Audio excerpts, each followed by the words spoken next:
Meus amados irmãos e amigos, vocês irão assistir agora mais um vídeo de ensinamento bíblico voltado para a graça do nosso Senhor Jesus. Então eu te peço, a você que já está acostumado a assistir os vídeos do nosso canal, se você ainda não for inscrito, que se inscreva no nosso canal, ative aquele sininho para que você seja informado das novas mensagens, deixe aquele like, ajude a fortalecer o nosso canal para que ele continue a ser um canal de bênção para vidas de muitos irmãos. Muito obrigado.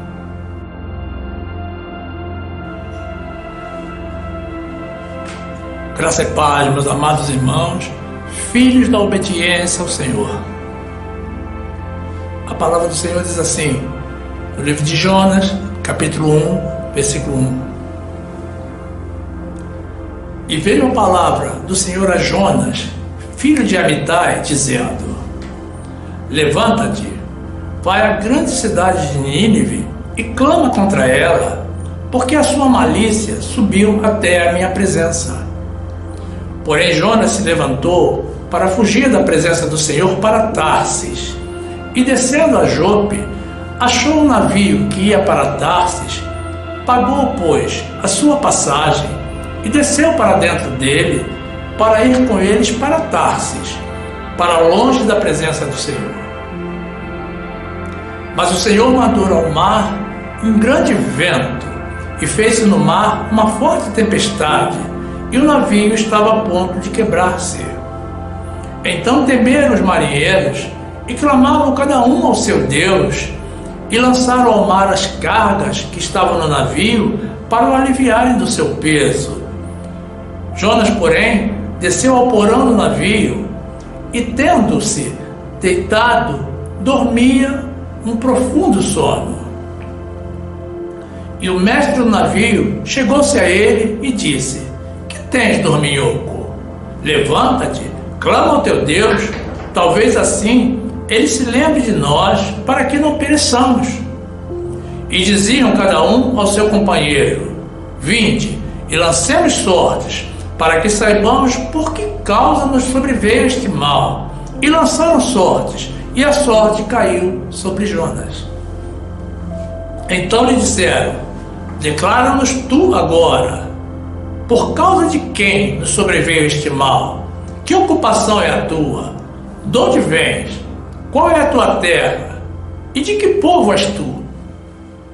E ele lhes disse: Eu sou hebreu e temo ao Senhor, o Deus do céu, que fez o mar e a terra seca. Glórias ao nosso Deus.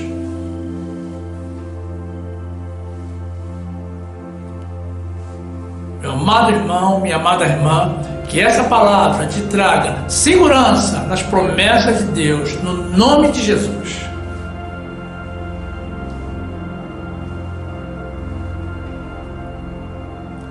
Meus amados irmãos, minha família em Cristo, cartas do Senhor neste mundo decadente.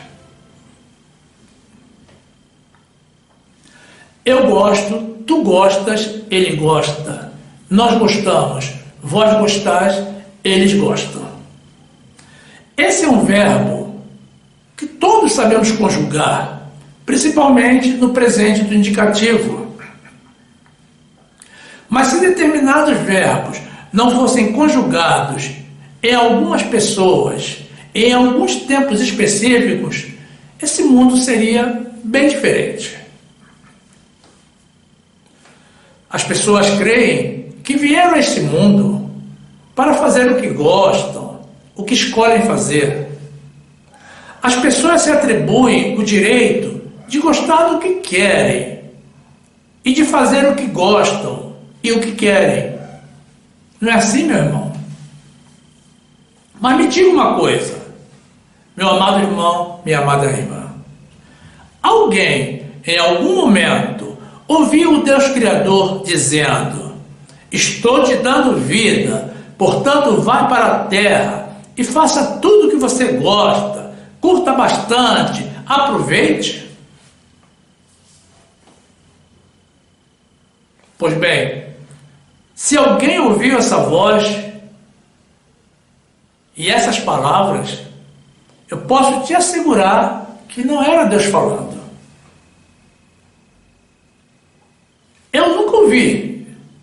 essa voz. E por toda a Bíblia, de Gênesis a Apocalipse, não encontrei qualquer indicação de que o Senhor tenha dito essas palavras a qualquer pessoa. As pessoas se enganam quando pensam que têm direito a dar vazão aos seus gostos e preferências, a escolher, a optar por tudo aquilo de que se agradam, independentemente do que agrada a Deus, do que efetivamente devem fazer, segundo a vontade do Deus que nos criou a todos. E que certamente, meus irmãos, o fez com algum objetivo e expectativa. Não nos enganemos, irmãos. Toda e qualquer criatura posta pelo Senhor neste mundo tem uma missão por Ele designada. Ninguém está aqui em vão ou por acaso. Ocorre que a maioria das pessoas prefere ignorar essa realidade. Gostar, verbo transitivo indireto, que significa achar saboroso, apreciar, achar agradável, bonito, interessante, sentir prazer, simpatizar, não é um sentimento condenável. Afinal, ele provém de Deus e já nasce junto com cada um de nós. Mas o problema em si começa quando as pessoas colocam o seu gosto no que não devem e se dão o direito de fazer o que gostam, o que pensam ser correto, sem gostar de agradar aquele que nos deu vida e tudo faz para nos agradar e que quer sempre o melhor para nós, o nosso Senhor Jesus. A mente e o coração humano são errôneos, são enganosos. E creio que o Senhor nos ama mais que nós mesmos. Ocorre que o conceito de felicidade, meus irmãos, para Deus é diferente de para o homem. O homem busca felicidade momentânea e Deus quer nos conceder a felicidade eterna junto com Ele. Mas o homem, com seu coração endurecido, despreza e rejeita o amor de Deus. E quando decide seguir ao Senhor, muitas vezes se deixa corromper pelas paixões do mundo e desiste pelo caminho. Livro de Jeremias, capítulo 17, versículo 9, diz assim a palavra do Senhor: enganoso é o coração, mais do que todas as coisas, e perverso, quem o conhecerá?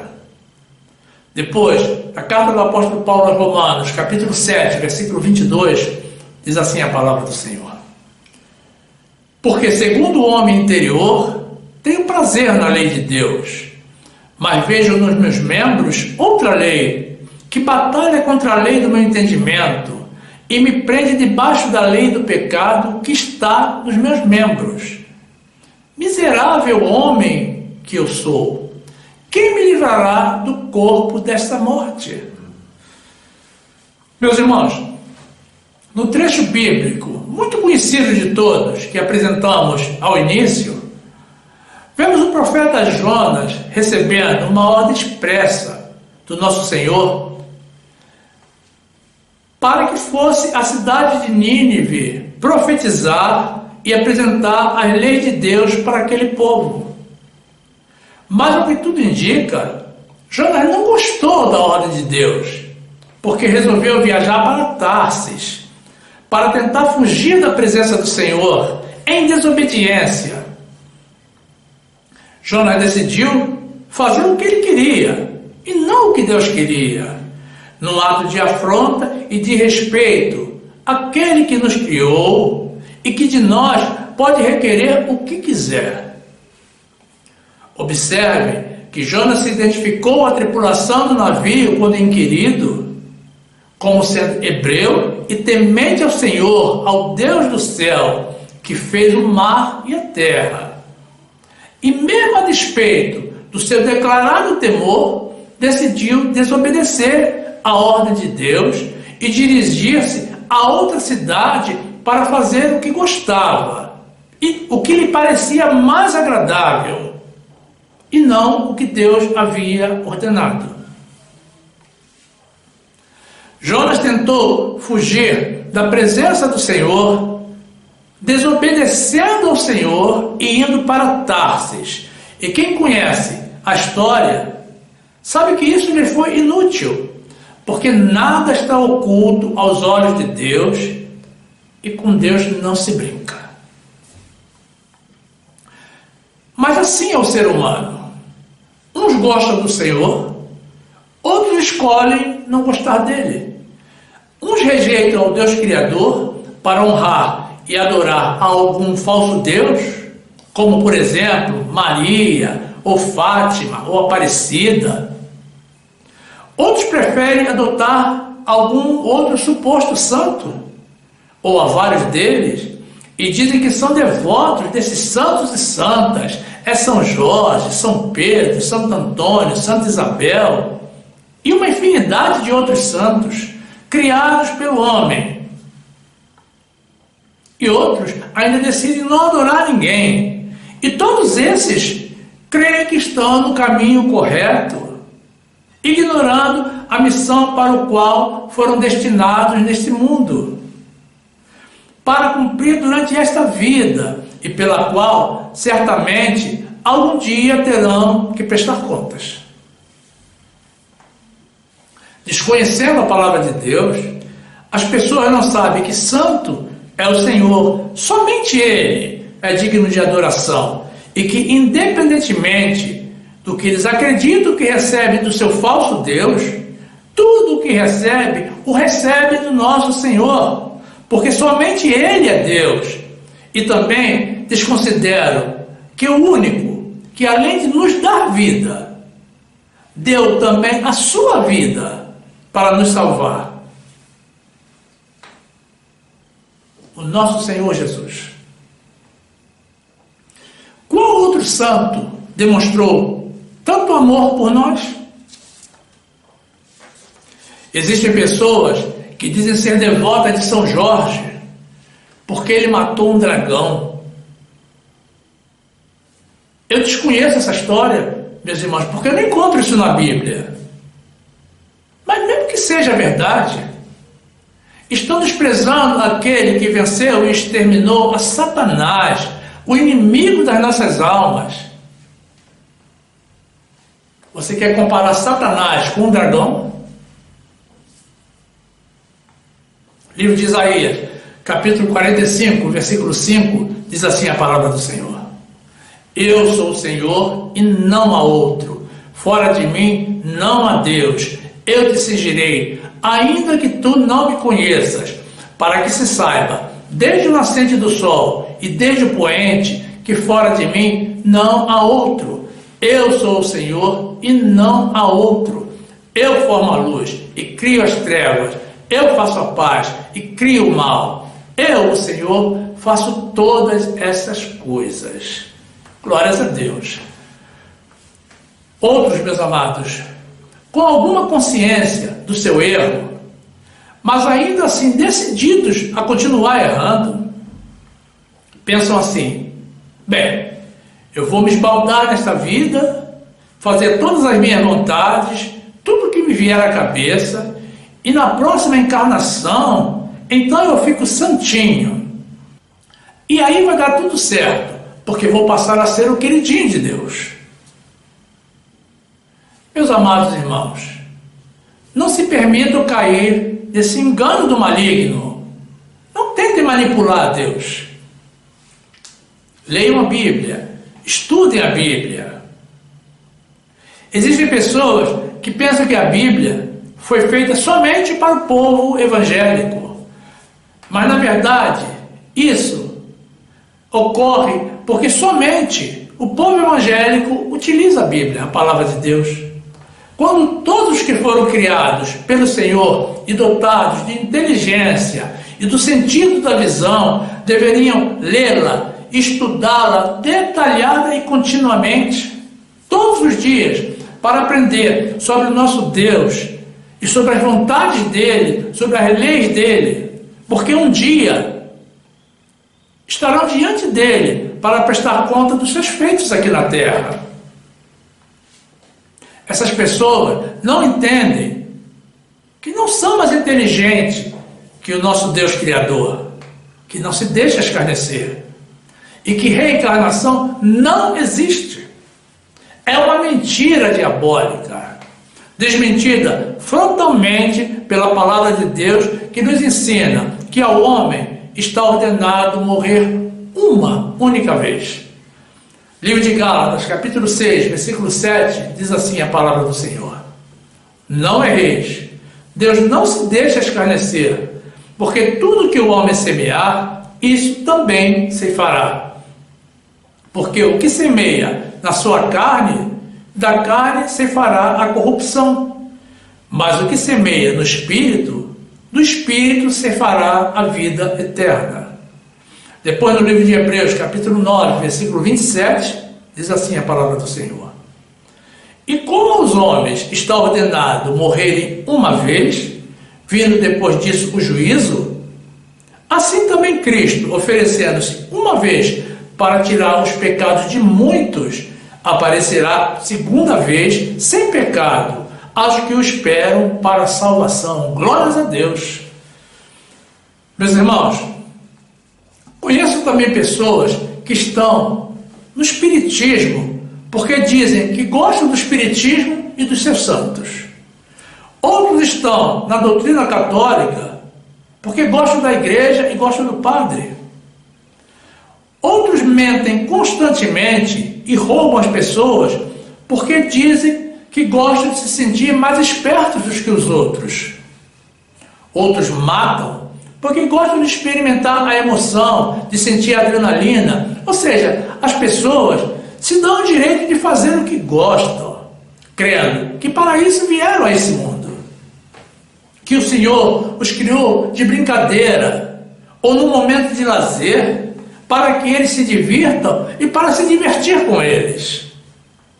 É triste pensar, meus amados irmãos, que essas pessoas ouvirão do Senhor: apartai-vos de mim, malditos, porque nunca fizestes a minha vontade. Livro de Mateus, capítulo 25, versículo 41, diz assim a palavra do Senhor: então dirá também aos que estiverem à sua esquerda: apartai-vos de mim, malditos, para o fogo eterno, preparado para o diabo e seus anjos. Porque tive fome e não me deste de comer, tive sede e não me deste de beber, sendo estrangeiro, não me recolhestes, estando nu, não me vestiste, e enfermo e na prisão, não me visitaste. Então eles também lhe responderão, dizendo: Senhor, quando te vimos com fome, ou com sede, ou estrangeiro, ou nu, ou enfermo, ou na prisão, e não te servimos? Então lhe responderá, dizendo: em verdade vos digo que, quando a um desses pequeninos o não fizeste, não o fizeste a mim. E irão estes para o tormento eterno, mas os justos para a vida eterna. Glórias a Deus. E você pensa, meu irmão, que os enganos estão todos fora do meio evangélico? Infelizmente não. Eles estão também entre nós, no nosso meio. São falsas crenças introduzidas no meio evangélico por aqueles que desconhecem as Escrituras ou estão tentando confundir as pessoas de forma maliciosa. São pessoas que estão sendo manipuladas pelo inimigo para confundir e desencaminhar aqueles que querem servir ao nosso único Deus, o Deus soberano, o Deus criador e salvador. Você já desceu às águas? Ou está pensando em se batizar nas águas, meu irmão, minha irmã? Não se afogue nesse erro. Batismo nas águas é uma prática judaica. Não pertence ao cristianismo. E nada tem a ver com salvação ou com o renascimento do novo homem. Na verdade, não serve para nada. É mais um engano. E você ainda pode pegar um resfriado. O batismo nas águas, meus amados irmãos, foi criado por João Batista para anunciar o início do ministério de Jesus. Jesus já cumpriu a sua missão, já foi para o céu, já está voltando. 2000 anos se passaram e as pessoas continuam descendo as águas. Numa clara indicação de que não acreditam na obra de Jesus. A Bíblia nos ensina, meus irmãos, que nós somos santificados pelo sangue de Jesus e que o nosso velho homem morreu juntamente com ele e que nós ressuscitamos no novo homem juntamente com ele. Mas as pessoas preferem confiar nas águas. Afinal, meu irmão, o que é que tem mais valor e mais poder para nos lavar? O sangue de Jesus ou as águas do batismo? Negar a Jesus e a sua obra, meus amados, não é apenas um engano, é pecado. Uma séria afronta ao Senhor nosso Deus. Livro de Hebreus, capítulo 13, versículo 12, diz assim a palavra do Senhor. E por isso também Jesus, para santificar o povo pelo seu próprio sangue, padeceu fora da porta. Depois no livro de Romanos, capítulo 6, versículo 6, a palavra do Senhor diz: sabendo isto, que o nosso homem velho foi com ele crucificado, para que o corpo do pecado seja desfeito, para que não servamos mais ao pecado, porque aquele que está morto está justificado do pecado. Ora, se já morremos com Cristo, cremos que também com ele viveremos. Meus irmãos, viver pela lei de Moisés é outro engano. Jesus veio e retirou de sobre nós o jugo pesado que nos sufocava, que nos oprimia, com obrigações e proibições que nós não conseguíamos cumprir. E nos trouxe libertação com a sua graça, para vivermos pela fé nele e em toda a obra maravilhosa que ele realizou por amor de nós. Deixando claro que essa é a única forma de salvação para o homem. Mas o homem não crê e rejeita o jugo suave e o fardo leve trazido pelo nosso Senhor e segue se submetendo ao peso da lei de Moisés, crendo que dessa forma consegue pagar o preço da sua salvação. Meu amado irmão, minha amada irmã, não caia nesse engano. Não faça a obra do inimigo. Se fosse para continuar com a lei de Moisés, então Jesus não precisaria ter vindo e se submetido a toda humilhação e sofrimento. Era só deixar tudo como estava antes. Dessa forma, você que ainda continua oferecendo jejuns, vigílias, subindo aos montes, batismo nas águas e outros sacrifícios, está implicitamente afirmando que o que Jesus realizou não serviu para nada, ou que a obra que ele fez foi incompleta e que você precisa fazer mais para preencher um vazio que ele deixou, insinuando que você consegue fazer mais do que ele. E o que ele deixou de fazer ou não conseguiu fazer. Meus amados irmãos, não subestimemos ao nosso Senhor. Nós não somos nada diante dele. Ele é que é o poderoso, o soberano, e não nós. Rejeite, meu amado irmão, minha amada irmã, qualquer congregação que te imponha obrigações, proibições e sacrifícios, exceto o nosso sacrifício vivo de louvor ao nosso grande Senhor e Salvador Jesus Cristo, que trouxe a sua graça para nos libertar de toda essa prisão. Livro de Gálatas, capítulo 5, versículo 1, diz assim a palavra do Senhor: Estai, pois, firmes na liberdade com que Cristo nos libertou, e não torneis a colocar-vos debaixo do jugo da servidão. Eis que eu, Paulo, vos digo que, se vos deixar de circuncidar, Cristo de nada vos aproveitará. E de novo protesto a todo homem que se deixa circuncidar, que está obrigado a guardar toda a lei. Separado estáis de Cristo, vós, os que vos justificais pela lei, da graça tendes caído. Não sejamos, meus amados irmãos, contraditórios.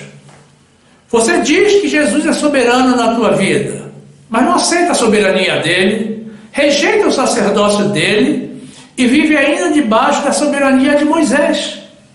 Esse regime extinto há mais de 2000 anos pelo próprio Jesus. Você fala uma coisa, mas faz outra. Você diz que tudo é possível ao que crê, mas não crê o suficiente para aceitar a salvação dada por Jesus, pela sua graça. Essa salvação paga com um preço tão alto, mesmo sem termos qualquer tipo de merecimento. Você diz que segue a Jesus, mas na verdade rejeita a graça que ele nos dá e continua vivendo a lei de Moisés, negando ao Senhor que te criou e te resgatou com tanto amor. Livro de Romanos, capítulo 12, versículo 1, diz assim a palavra de Deus: Rogo-vos, pois, irmãos, pela compaixão de Deus, que apresenteis os vossos corpos em sacrifício vivo, santo e agradável a Deus, que é o vosso culto racional. E não sedes conformados com este mundo, mas sedes transformados pela renovação do vosso entendimento, para que experimenteis qual seja a boa, agradável e perfeita vontade de Deus. Glórias a Deus. Rejeitar as ordens e mandamentos de Deus é um grande engano, tanto do povo de Deus como das pessoas do mundo. Fazer as próprias vontades, aquilo de que se gosta, em detrimento daquilo que Deus quer que façamos, é um ato de egoísmo e é pecado, porque implica em descumprir o primeiro grande mandamento do Senhor, que estabelece que amemos a Deus acima de tudo, e que somente ingressarão nos céus aqueles que fazem a vontade do Senhor. Então fica claro, meus amados irmãos, para o que viemos a este mundo: para fazer a vontade do nosso Deus e não as nossas. Eu conheço, meus amados irmãos, pessoas que estão no espiritismo e dizem que estão porque querem manter a amizade com seus santos, para quando chegar no céu, já ter alguns amigos lá. Imagine, meus amados irmãos, o tamanho do engano desse coração. A Bíblia só fala de salvação para os que amam e seguem a Jesus. O espiritismo é uma seita de demônios, não é de Deus. Portanto, lá no céu não haverá demônios e nem os seus seguidores, porque o destino deles já está definido para o lago de fogo e enxofre. Nós, fiéis a Jesus, quando morrermos, seremos conduzidos para o seio de Abraão pelos anjos do Senhor. Isso sim é a companhia que devemos buscar durante toda a nossa vida. Livro de Mateus, capítulo 7, versículo 21, diz assim a palavra do Senhor: Nem todo o que me diz Senhor, Senhor, entrará no reino dos céus, mas aquele que faz a vontade de meu Pai que está nos céus. Depois, no livro de Lucas, capítulo 16, versículo 22, diz assim a palavra do Senhor: E aconteceu que o mendigo morreu e foi levado pelos anjos para o seio de Abraão. E morreu também o rico e foi sepultado. Diferença, hein, meus irmãos? Deus nos deu inteligência, meus irmãos, e nos dá sabedoria gratuita a todos o que a Ele pedimos. Mas as pessoas preferem seguir ao coração enganoso e depois reclamam, murmuram da dificuldade do mundo, sem se conscientizar de que tudo começa com a nossa desobediência. Deus não nos criou para o mal. Observe que Adão e Eva viviam no paraíso e tinham tudo à sua disposição. Não tinham necessidade de nada e nem precisavam trabalhar. Mas cobiçaram justamente a única coisa que lhes estava restrita e proibida. Desviaram o coração de tudo que tinham e puseram o coração enganoso justamente no que não tinham. Sucumbiram à tentação e introduziram a desobediência e o pecado no mundo. Estou falando de Adão e Eva, meus amados irmãos, mas não julguemos Adão e Eva, porque se não fossem eles, seríamos nós que cairíamos na mesma armadilha do inimigo, porque os nossos corações também são enganosos. Não é pecado gostar, meus amados irmãos, quando gostamos do que é certo, do nosso Senhor, e fazemos tudo para agradar a Ele. Ou seja, quando gostamos de agradar a Ele. O problema é quando colocamos a nossa prioridade em satisfazer o nosso ego, em dar vazão às nossas vaidades, e desprezamos toda a expectativa do nosso Deus, desconsiderando que a vontade dele para as nossas vidas é infinitamente melhor do que as nossas. Não mergulhemos no erro, meus amados irmãos, na prática da rebeldia, porque isso irá gerar sérias consequências a curto, a médio e a longo prazo nas vidas de todos os que assim fizerem. Sejamos sábios, meus irmãos. Priorizemos a obediência, o amor e o respeito ao Senhor, a humildade e o reconhecimento de que Ele é soberano nas nossas vidas, meus amados. Fiquemos na graça e na paz do nosso Senhor e Salvador Jesus Cristo.